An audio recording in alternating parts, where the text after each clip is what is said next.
Welcome to Business Reflections with your host, Meredith Matics. And we are here to reflect on the business topics that are affecting you today and how you can better run your business.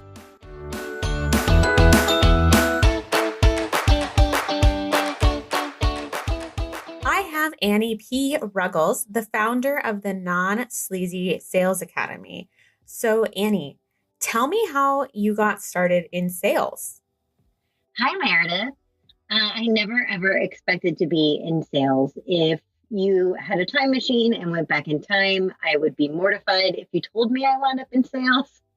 If you told most of the people who have known me throughout my life, they would also be a little surprised. But I've always loved marketing and the psychology of marketing. And I've always been super passionate about small businesses. And so that made sense to me. Go into marketing, go into small business. Yeah. But I wound up, in this giant puddle of sales that I never really expected when I realized that a lot of small businesses jump into existence without any marketing or sales strategy.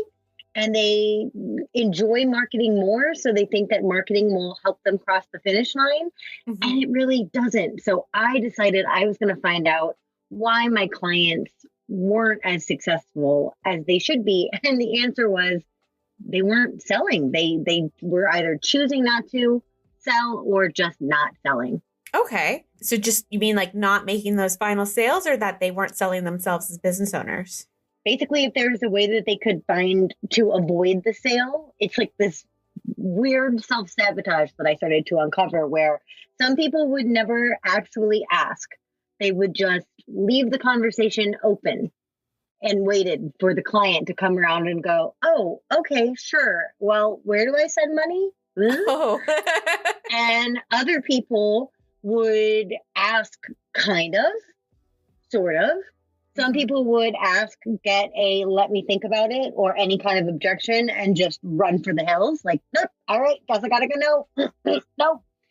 And other people just sort of market, but never actually ask. Are those the things behind what inspired you to starting your own company, or what led you to become an entrepreneur and start your own company? Aha. Well, I'm second generation. My mom was a motivational speaker and my dad was a business strategist. And so I started helping my mom with her marketing when I was like 9. Well, because, free labor, have the kid do it. Like, especially because I was one of the first generations that was actually taught how the internet works. Uh-huh. So, you have this 9-year-old who understands what AOL is and you're like, hey kid, go learn this thing.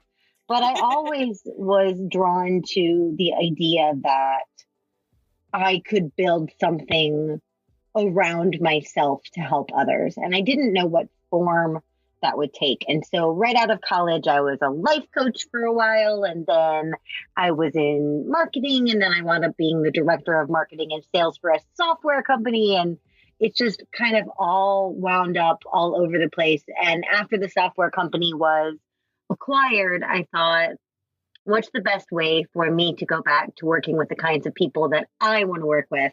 And the answer was to go back out on my own full time. What do you think is the biggest, or at least one of the biggest, misconceptions about sales?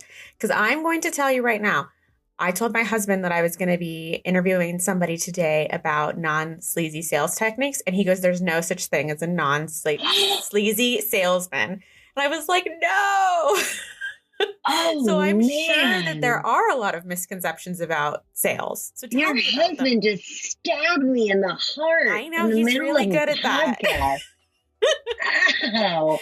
But he works in IT, and those salespeople get real, like using all the buzzwords.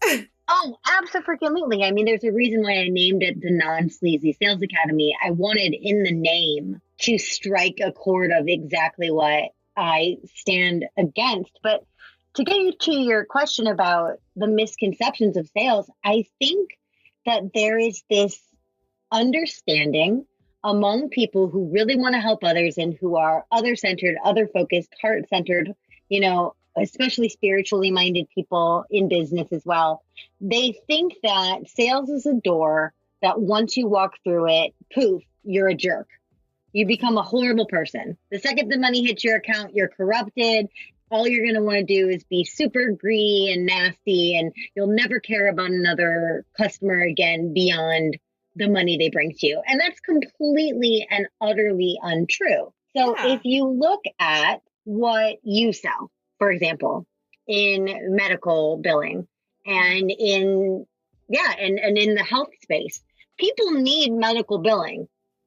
The doctors need it, the staff needs it, and the patients need it. It's a need situation.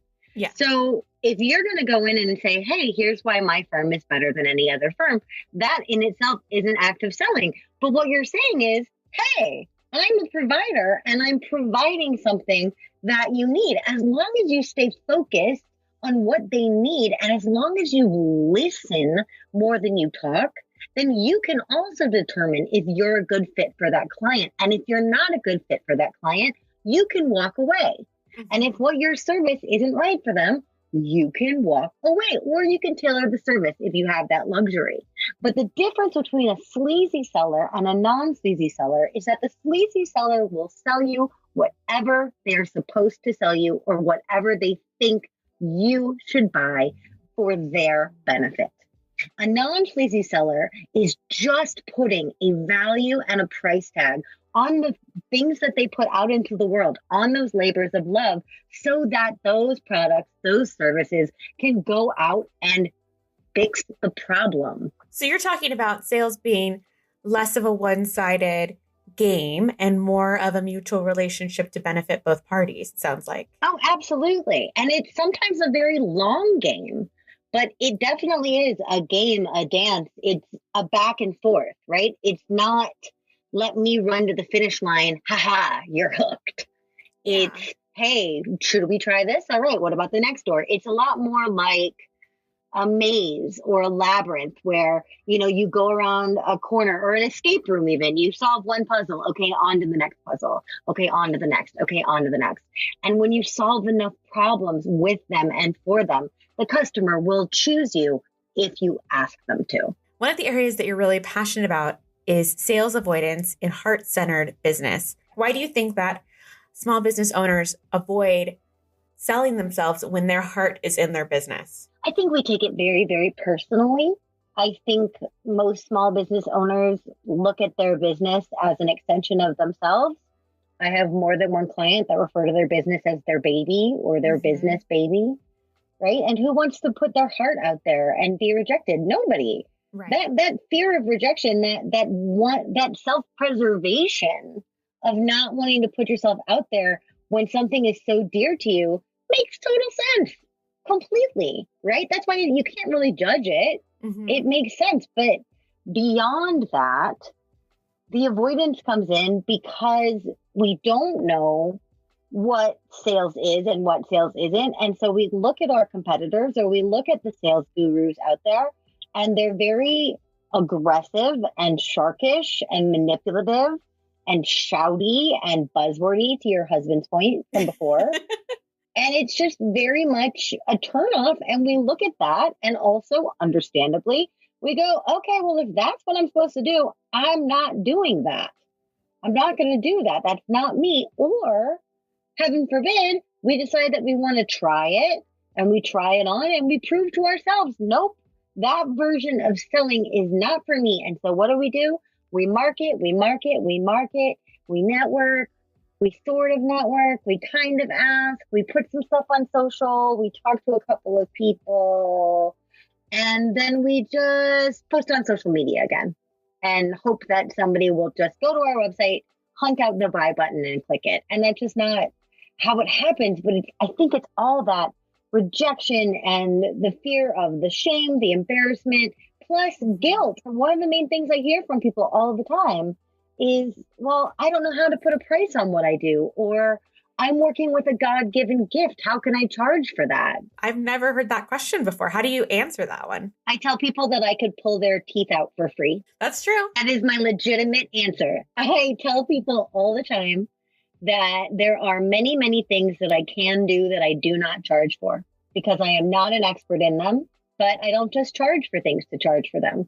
I charge for the things where I am able to deliver value, where I am able to provide ROI, then they start to come around to the fact that, oh, right, this is a business. Because at the end of the day, it's not a baby. It's a business. And if it were a baby, you would have to feed it. I think, at least for me, in my experience, I've seen a lot of business owners love what they do so much, which is good. Don't get me wrong. But to the extent that they jeopardize the health and longevity of their business by not valuing their services high enough. So, for instance, I work particularly in mental health. I see a lot of therapists that'll just be like, well, I just really wanted to help these people. And one or two is okay. But when 90% of your clientele is free, that doesn't pay your rent. It doesn't pay the lights. And at the end of the day, even if we have a mystical, magical, wonderful service or product, there's still things that have to go into it to maintain that business. Well, and you yourself as provider are also a limited resource. You have limited time. You have limited energy, right? I could coach clients at 3:00 in the morning. Do I? No. Why? Because it wouldn't be any good. Yeah. And try as I might, it would be terrible. It would be absolutely freaking awful. Same thing. I don't teach SEO. Why? Because it's bad. Because I would be absolutely horrible at that. But I do charge and charge well when I am applying my skill set to what's needed. So, you brought up this idea of pro bono work or discounting when you were talking about your clients, the therapist. And one thing that I have done that I so recommend to all of your listeners is have two banks in your mind that look like those fundraising thermometers that you would see in like grade schools or churches. You know what I'm talking about, Meredith? Yep. Oh, I totally know. Set a time maximum and set a money lost maximum per month. So if you're a therapist, for example, it's important as a therapist who is a mental health provider to want to give back to the community and to want to not turn away people who are ill and in pain, especially in mental health, right? That makes total sense. Yeah. Now, there are resources available that are out there that people in the industry would know of far more than I do. But there are resources. We just know that they exist. Okay. But if I'm a therapist and I'm saying I went into my own practice to have my own rules, but I also have to pay my staff. If you look at, I am able to donate, because that's what it is, X amount of hours per month. If you look at that, you get more discerning about how you spend those hours, who you spend those hours with and on, and what has to wait, because you don't want to exceed that budget. Same thing with money, right? If you know my operating expenses are this, and this, and I'm just squeaking by, well, how much money can I afford to lose by being unavailable during that time? Yeah. Okay, let's say $1,000, $1,500, which adds up really quick when you're hourly like a therapist, right? How much of this time, how much of this money, and then actually keep track with enthusiasm, using that thermometer, using your red Sharpie or whatever. But when you do something great for someone, when you pay it forward, when you do discount, when you do comp, when you do work for free, put it on the thing, celebrate it, mark it, but don't exceed those budgets.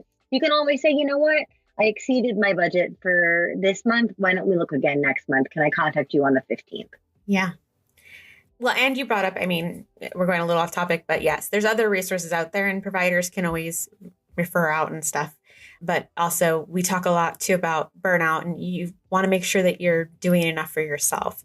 But let's go back. Let's circle back to the sales. Tell us about, and I have this in quotes because this is something that's really unique to how you phrase it, the know, like, trust pattern that businesses fall into. Okay. So know, like, trust is really big in marketing books, right? I say no as in like K-N-O-W. K-N-O-W, right? No. As in like no. We can't say the word no on the podcast about sales because everyone that's sales avoidant will run. No, just kidding. But know, like, sales is the marketing principle that in order, and it's true, and I before I debunk it, let me say it is 98% true. Okay. Which is that in order for someone to buy from you, they first have to know that you exist. Mm-hmm. They have to like what you're offering, and they have to trust you. 100%. Yeah. Completely true.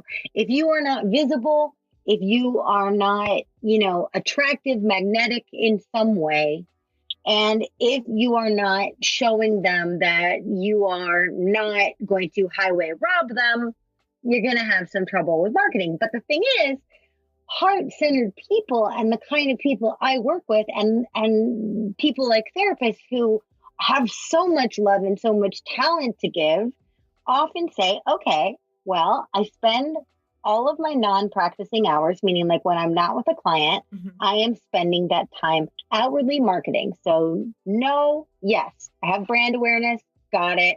I'm working on my social, I'm networking, I'm doing all these things. Like, well, I'm trying to be transparent, I'm trying to be authentic, I'm trying to be quirky, I'm putting my pictures on Instagram, I'm doing all these things. Trust that's in your policies, your pricing, how you present yourself, right? But we spend all this time on that. And then we go, oh, okay, according to all these marketing books, the people that are following me, yeah, they know me. Yeah, they like me. And oof, they trust me. Hooray. Why aren't they buying from me? Mm. And the reason they're not buying from you is, yes, it's missing a step. Absolutely, Meredith. And that step is called ask for money. If we don't ask for money, they can stay knowing us and liking us and trusting us forever. They will sponge up your free content. They will come to your events, right? When COVID's over, they'll drink your free wine and hors d'oeuvres, and they'll tell people about you when it's top of mind if you cross their mind. And they can stay in that place forever. But if you, as the provider, do not say, okay, you know me, you like me, you trust me. If you need what I have, this is the next step toward buying it, then that transaction never begins, let alone ends. It's missing that final step. What are some of the top sales mistakes that heart-centered businesses make on the regular? Well, other than avoiding it altogether, like we just talked about, yeah. Or you'd also be unintentionally avoiding it. Oh, and most of it is totally unintentional. Who would intentionally stab their business in the foot? No one intentionally. Who would work 70, 80 hours, bend over backwards, have their hair fall out, alienate their lives, give up their 401ks? Who would do that to intentionally sabotage it? Nobody. No. Right? Nobody. But at the same point, sometimes when we are pitching, you would be freaking amazed by the amount of apologizing that happens on sales calls. For example, if I tell you that my program is $45 a month and that I offer a 12 payment plan, which is true. And a lot of people are really confused by that. But if I say that on the call and then I say, Meredith, I know that might make me look kind of unprofessional, but a lot of my competitors aren't doing that. And I understand that because they're trying to make money, but like I'm trying to help you. And so because of that, I'm trying to do this thing. So it's $45 a month, but also like you could pay in full if you wanted to, but it's $45 a month. And if that's too much, then maybe we could talk about it.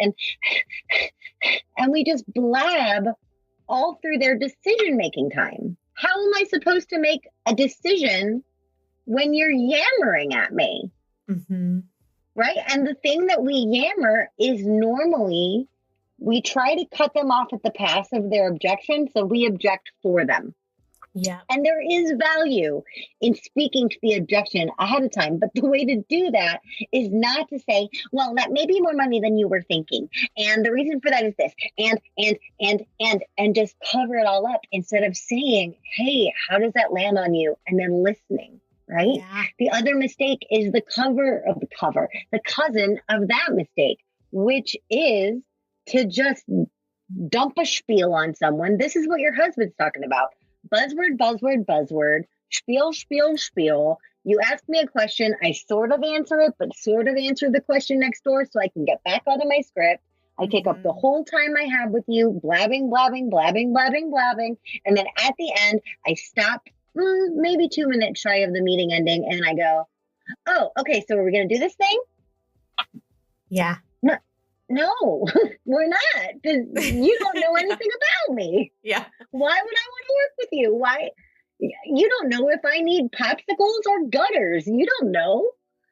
Especially when you describe it like that. I do think that a lot of small businesses probably go into it assuming that people will have a general idea of the value of their service. Like, oh, okay, this is what I provide.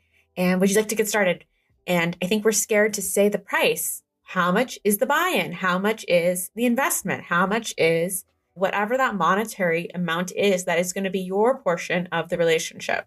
I think when talking about money in business, when we say money, there's a general negative connotation with that because people are protective of their money. Right. And wary of the people who would take it from them. Yeah. So it's almost like you try to allude to it without being so obvious. But really, I mean, I think that small business owners, we go out there with a product or service and, we meet with somebody and we sit down and do the whole talk or whatever and come out with just expecting them to have an idea. So how do you help different businesses learn how to bridge that gap in communicating what their value? In my experience, and definitely in my own life, what held me up about price in the past is that I'm selling, but I'm selling to my own wallet, meaning, would I spend this amount on this thing right now? And the answer is almost always no, because I don't need it. Right. If I needed it and I could afford it or I could budget for it, then I would buy it. But when you go into, let's say you are a chiropractor and you have a partner who's also a chiropractor and you adjust her and she adjusts you and you adjust your clients together and you're in this fabulous little bubble. If you go in to sell chiropractic thinking, well, how much money would I spend on chiropractic? That amount would be zero. You personally, chiropractor, have no need for chiropractic, right? So if we go in and we say, oh, well, that's kind of expensive or that's too cheap or whatever. First off, there is someone out there making money who charges more than you. And there is someone out there making money who charges less than you. So give yourself permission to have your price point be wherever your analysis has said that it lays, and also give yourself permission to move it. But when you say that price point, don't assume that they're going to have a negative reaction to it, right? $3,000 to you is not $3,000 to me, is not $3,000 to my next door neighbor, and $3,000 to me on a Monday is not the same thing that it is to me the day before my staff needs their payroll. Yeah. It's just not. And because we're never going to know that, if we go in with our own emotional response and our own negative response to our price point, we're going to convey that in how we talk about it, or we're going to do that apologizing. So the price is just a number, and it's only one of the very many things that we're asking of them. Yeah. We're asking them for trust. We're asking them for energy. That's a lot scarier than asking for money. Money's just a number, right? So fling that thing out there, fling that number out there, let it sit, see how it lands on them, and then get back to the business of getting them to invest their energy, their time, and their trust in you, because those are the harder sales to make and the better ones to celebrate. Yeah. So when it comes to sales, what tips do you have for small businesses as they navigate and it's probably a little bit inevitable, the rejection process? Well, here's the thing. Rejection's not fun. And I've seen a lot of really awesome approaches to this, like people that get intentionally rejected or people that buy themselves presents when they get rejected or any of these things. And for me, I just have to sit with the uncomfortable truth that rejection is really uncomfortable, right? And I allow it to be, and it's rough and it's nasty, but also I never burn a bridge so severely in my sales process that the client says no out of anger. Oh, or the client says no out of hurt. I take Yeah. pains to do that. So although it personally hurts more because it feels like a rejection, at least in my anxiety, I don't have to go, I did something wrong. I did something wrong. They hated me. They thought I was unprofessional, or they disliked me, or they thought I was a crook or a criminal. Right. So I alleviate myself of that pressure by doing the very best I can. And I also leave the door open because they're not storming off in a huff, because they're not flying into the arms of my competitor. And even if they do, maybe it doesn't work out over there. I leave that door open. So I treat a no, which thankfully I don't hear very often, but I treat a no as a not now. And I am gracious about it and kind about it and enthusiastic about it. I give them homework. I wish them well. If they want to know names of my competitors, I provide them. I ask if it's okay for them to stay on my mailing list. I ask if it's okay for them if I follow up with them in a little while and just see how things are going. And then I stay in touch in a human way. And they come back, or they unsubscribe, they do or they don't. But at that point, it doesn't hurt anymore. And as such, you can get referrals from people that say no to you. Maybe they can't afford you, but their best friend can, right? But if you burn the bridge and you act like a snot at the end of the sale, or you never follow up, never care, delete them from your mailing list, go and cry and whine and moan, or take it super personally, you're just hurting your own morale and the relationship that you could have had with someone who's still a prospect, even though you got to know the first time. Yeah. That reminds me of when I was like right out of high school. I was working for a balloon decor company, and I was doing the calls. And I remember that we didn't do like birthday balloons. Like, you want to order like 5 balloons for your friend and like stuff it in their locker, or like, or go take it to their house and put on a cake. It wasn't like that kind of balloons. It was like, an arch, or, like murals. Yeah. Like giant things. Right. And every now and then we would get a call, and, I would refer them to, like Party City or something. It's just going to be stupidly expensive because that's not what we do. It doesn't make sense. And learning that at a younger age, but learning that was, you wouldn't believe how many of those people who really were not our ideal client and not the right relationship in the first place. But because I didn't just go, no, we don't do that, peace out, and gave them like, oh no, but I think it would be better if you did this. And I even remember one time I had to like Google like where their nearest Party City was, because they were like, I don't know where one is. But I can't tell you how many of those people either referred or called back with something later. And I mean, it wasn't like the next day, and it wasn't like the week after, but 3 months, 4 months down the line, hey, I remember that you were super cool about this. It wasn't what I needed then, but you can do this now. And I think that we get really scared as when we approach that, and especially talking about, business being your baby, you want to protect it. And so when somebody says, oh no, or they're not a right fit, you kind of want to be like, well, that's not what we do. Mm-hmm. You just leave it so negative. But being able to send them off with a little bit of joy and smile and, okay, well, not right now. I don't know if many business owners realize how many people will come back to you in some way or another, whether it's in some way or another. Yeah. And that's the thing with referrals, with testimonials, with connections, with staff. Yeah. Right. And it's baffling that so many people, that's another thing that like they respond so badly at the end of it. Well, fine. Thank you for wasting my time. Click. I highly doubt that most of your listeners will do that. But if you skulk off like a sad puppy after building up all this professionalism, if you sit there and go, well, okay, I mean, I guess that's your prerogative. I think you're making a huge mistake, and, I'm the best, and you're really going to regret this. Even that is saying you're in the wrong not for choosing me, which is a question that we do want to say in the sales process.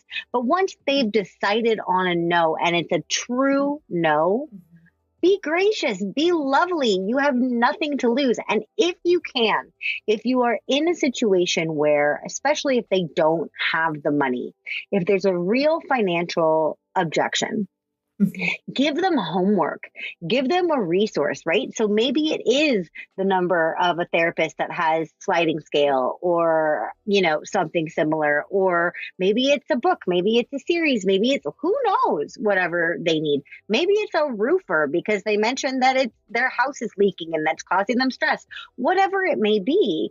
But when you go and make their lives easier without them having to pay you, they remember that same as if they had a positive buying transaction. We store it in the same place in our brain, right? A positive transaction is a positive transaction. So they're going to look back and go, Meredith's always done right by me.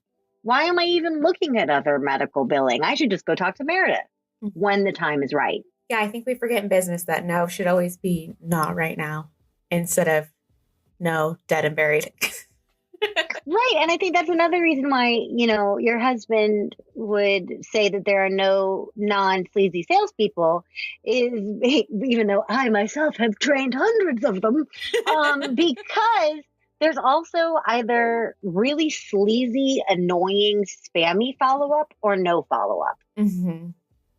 Meredith, have you reconsidered? Have you reconsidered? Have you reconsidered? Have you reconsidered? Have you like, oh my God, stop. That's not going to entice anybody. Like, you got to give them an A for effort for following up over the people that just don't ever follow up. Yeah. But follow up like a human being. Yeah. This person invested time and energy in you. They told you a problem to solve. Easiest thing to do is follow up. Hey, how's that problem going? Yeah. But not every 5 seconds. Oh my God. No. The whole thing is give someone a moment to breathe. If you are asking them to make a decision, allow them to make a decision. Be as tenacious as you want to be. Be as, insistent as you think is necessary. But if you look at that, sending a form email or a predictable email weekly to ask the same question with little variation is not advancing the ball at all. What is it doing? It's annoying you. Mm-hmm. It's not providing additional value. It's not building rapport. It's not building trust. It's not solving a problem for you. It's not introducing you to any new concepts. It's not entertaining you. So what is the point? There is none. Yeah. So Annie, we're coming to a close here with our time. I have so many more questions I still want to ask you, but this was really good for today. And maybe we can have you back sometime. I'd love to come back. I love ending our podcast with 2 big questions. And the first one is, what is one piece of advice that you personally have received that you want to share with other small business owners? Ooh, I love that. So my very first business advisor that wasn't genetically related to me was this amazing speaking trainer and coach named Lois Kramer. And one of the first questions that she taught me when I was just setting out has been just monumental in my career. And that question is, who else should I be talking to? Because we cluster, we clump, we tend to know other people just like us. So when you get an amazing client, hey, I want more amazing clients like you. Who else should I be talking to? Who do you know? Mm-hmm. When you get a no, you know what? I totally understand that now is not the right time for you to sign up for this, but I want more customers who understand the importance of getting these billing practices right. Who else should I be talking to? Right? You get a referral. Amazing. Thank you so much for that referral. Referrals are the lifeblood of our business. Who else should I be talking to? Get in the habit of putting that in, and your network will never run dry. I like that. And Annie, if our listeners want to learn more about the Non-Sleazy Sales Academy or you, where can they find you on social media? I have a free challenge that is called Making Selling Easy Without Getting Sleazy. And it is at Annie P. Right. Tell your husband to take it. You should have never. I have a vendetta against your husband now. I'm going to make sure that he knows. As soon as he takes www.anniePruggles.com/easy-not-sleazy, which is the link for making selling easy without getting sleazy, that's a really great introduction to looking at sales as a way to solve problems. And also, I really love Instagram. So if you also really love Instagram, you can find me, connect with me, get into my DMs at Anniepreneur. And do you want to spell that? ANNIEPRENEUR. Got a little lost in the middle there. ANNIEPRENEUR. Yes. I just figured that sounded like a really like nice and fancy way to end it, but I was like, some people might be listening. Wait, but I'm like, wait, but now you're making me end it with spelling. No one likes a good spelling challenge. We're going to get some angry comments on that. I love spelling. Yeah. I hate sales. How dare you? Then this was not their episode. Well, thank you. But I would love to talk to them, and I would love to connect with people. And thank you so much for having me on your show. Thank you very much, Annie. Please note that these are thoughts and opinions alone. For tax advice, please see your CPA or tax advisor or tax professional. For business advice and legal entities, please see your local business lawyer or attorney for advice. And if you'd like to reach out to us for any topics or questions about any subject, any episode, you can reach us at podcast@maticsbilling.com. That's podcast, PODCAST at maticsbilling.com. Thank you. For show notes, visit maticsbilling.com/podcast. If you like this episode, we want to hear from you. Please hit subscribe, leave a review, and share this episode with your friends, family, and on your social media pages. See you next time.